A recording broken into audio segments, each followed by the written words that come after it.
Hi, boys and girls. Well, today we're going to meet another state symbol. And this one can be a pet. Let's think about some animals that could be pets. I wonder if it is a dog. Maybe it's a turtle. Maybe it's a rabbit. Nope. It is the state cat. And the Maryland state cat is the Calico Cat. This is what a Calico Cat looks like. Can you think why this is the Maryland state cat? Well, I'll give you a clue. It has to do with the colors. It is because the colors are much like the Maryland state flag. The Maryland state flag has white on it. The Maryland state flag has black on it. And the Maryland state flag has red and yellow. And when you mix red and yellow, what color do you get? You're right, the color of my shirt, orange. And that is why this cat, the Calico Cat, is considered the Maryland state cat because of its white, black, and orange fur. So it's much like the flag. Well, I have a very funny story about a calico cat. We have to decide if this calico cat is lucky or unlucky. So let's take a look. If not for the calico cat, definitely got that white, black, and orange coloring. Look at those big green eyes. And this story is written by Mary Blount Christensen, and it's illustrated by Sebastia Serra. Let's find out about the calico cat. Many years ago, sailors believed that a calico cat aboard their sailing ship meant calm seas and safe ports. Perhaps some were lucky, but others,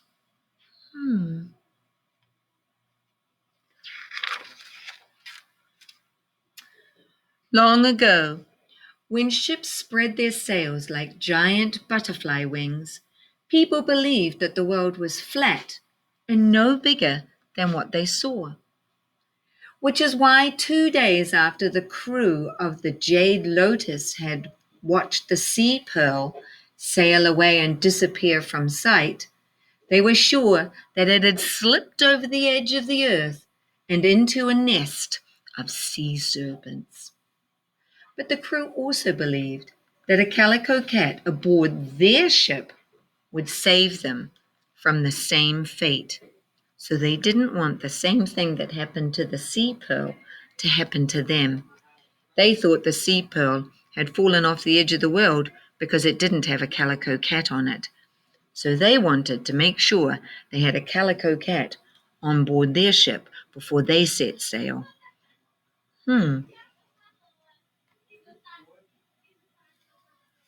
Let's find out. As it happened on the morning in long ago Japan, when the Jade Lotus was preparing to set sail, a calico cat was sunning herself on the wharf. She kept a wary eye on the sailors loading the ship. Wary means she's watching. She's wondering, what are they up to? Finally, she hooded one green eye, then the other, and soon she slept soundly. Hooded means she's closing those eyelids over, kind of like a hood of a sweatshirt when you put it over your head. The sailors carried aboard shiny black boxes of polished jade stones, barrels of rice, and bags of green tea. They carried delicately painted bamboo fans and vases as fragile as eggshells. They carried bolts of slick, shiny silk, the color of cherry blossoms. So it sounds like they have a fancy cargo, a mixture of items, fans and cloth and vases. Pretty interesting cargo. They must be going to trade with somebody. Next came the ginger jar shaped cook with his coals and his porcelain stove and a pot as big and as round as he was. He had rice and rice flour and tangerine trees. He brought a fine fat milking cow and 9 plump laying hens. So they'll definitely have food for their trip. Then came the tailor with his scissors and needles and thread and heavy coarse cloth. That's so he can fix the sails if they rip in a storm. The captain strutted back and forth on the deck with the pride of an emperor watching the stowing of each item. Last came Hero, the cabin boy, bearing the captain's compass and maps. We know about maps and compasses. That will help them find where they're going. Are we ready to lift anchor and set sail? The captain asked his first mate. Yes, we have food to eat and food to sell. We have goods to sell and to trade. That's what we thought. We have everything we need, except we can't find a calico cat. The crew folded their arms and would not set sail without a calico cat. We know where there's one, don't we? I wonder if they'll find it on the wharf. Hero snatched a fish from the cook's galley and scampered out onto the wharf. Meow, meow, meow. The calico's nose twitched. Her slivered eyes grew wide like the twin moons. She licked her whiskers in sweet anticipation of a meal she didn't have to try and find for herself. Too quickly, Hero reached out and grabbed her. She arched her back. She scolded, but the fish's smell drifted toward her, and cautiously she crept closer, her nose quivering. Wearily she stretched to touch the fish with one paw. Before she could say, Hero grabbed and snatched her up. She hissed and scratched as Hero carried her aboard the Jade Lotus. Great, so now they have a calico cat aboard their ship. Not that she wanted to go, of course. Now we can see inside. It's like a map of the inside of their ship. Satisfied, the sailors unfurled the sails. The ship lurched forward. The captain turned the ship's arrow sharp bow towards the place where the sky and the sea met. That's the horizon. The calico cat scampered about the ship. Everywhere she looked there was water. Her beloved wharf was no more than a thin grey line. The sailors sailed, the cook cooked, the tailor mended, the captain looked at his maps, and the calico cat, she sulked. Yeah, she did not want to be on that ship. She doesn't like being out on the water. Most cats don't really care for the water.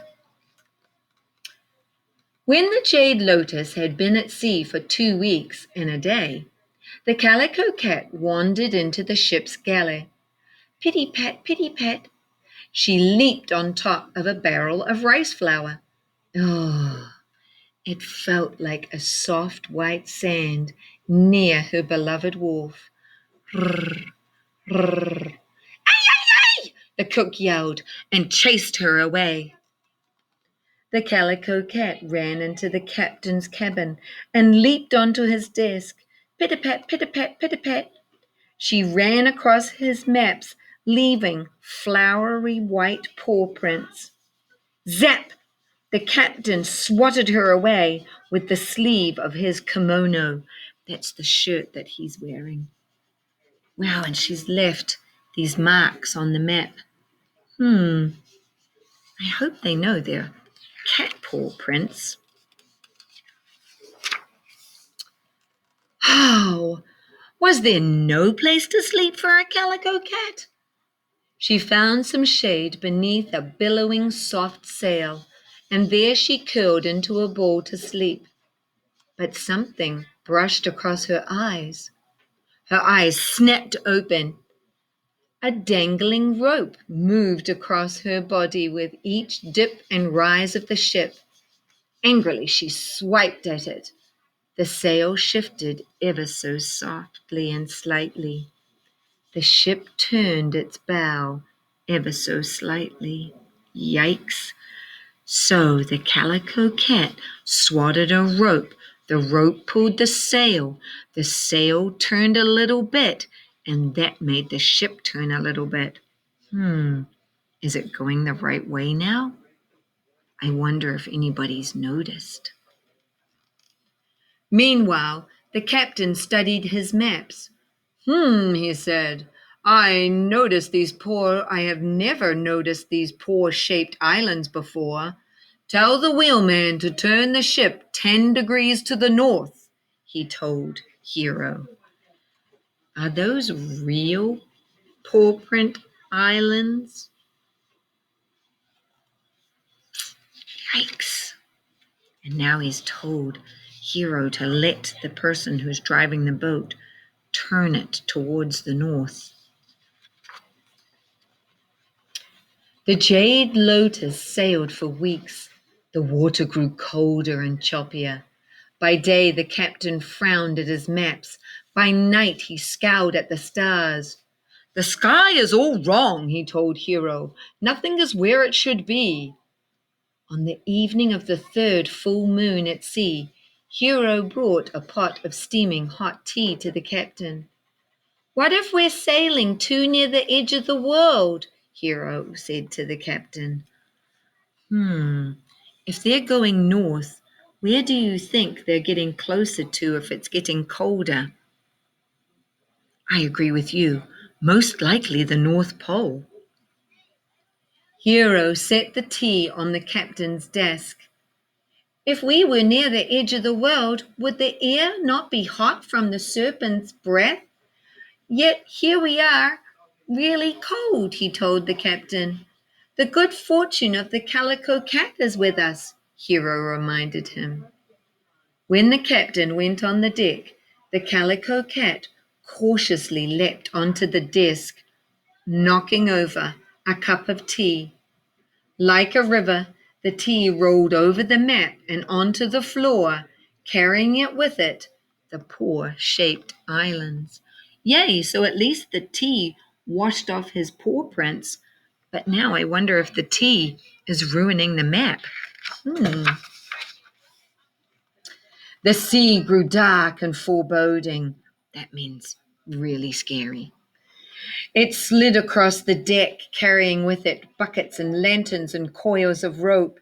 Angry indigo clouds swirled and puffed like dragons against a gray sky.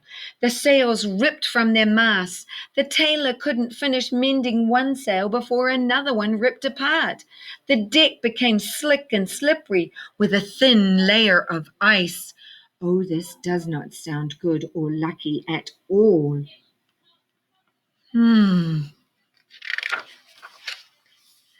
The cat found a warm spot beneath the cook's stove and slept cozily until the cook stepped on her tail.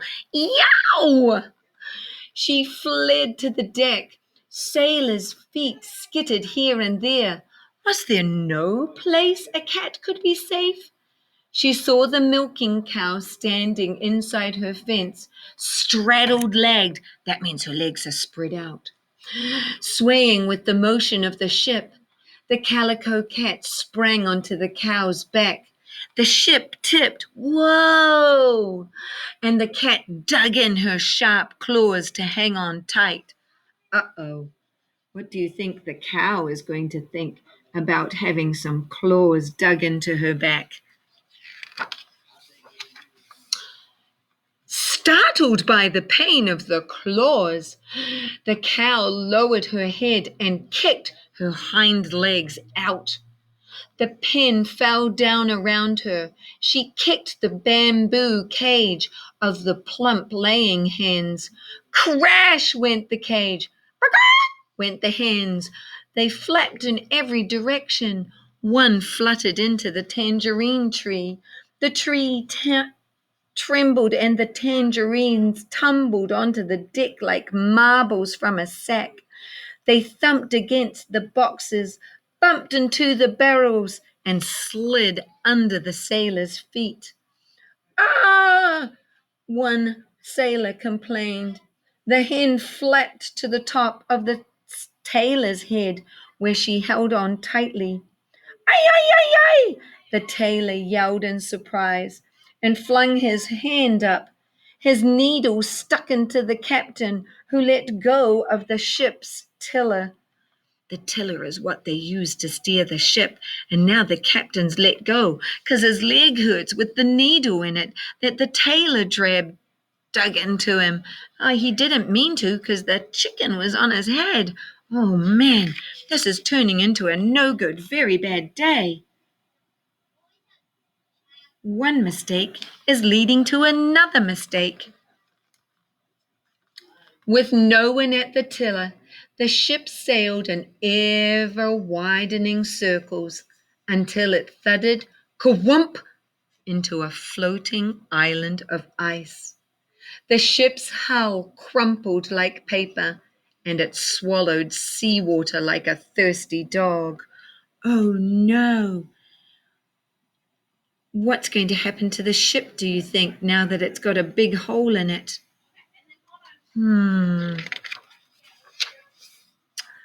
Abandon ship, the captain shouted. Hero grabbed the Calico Cat.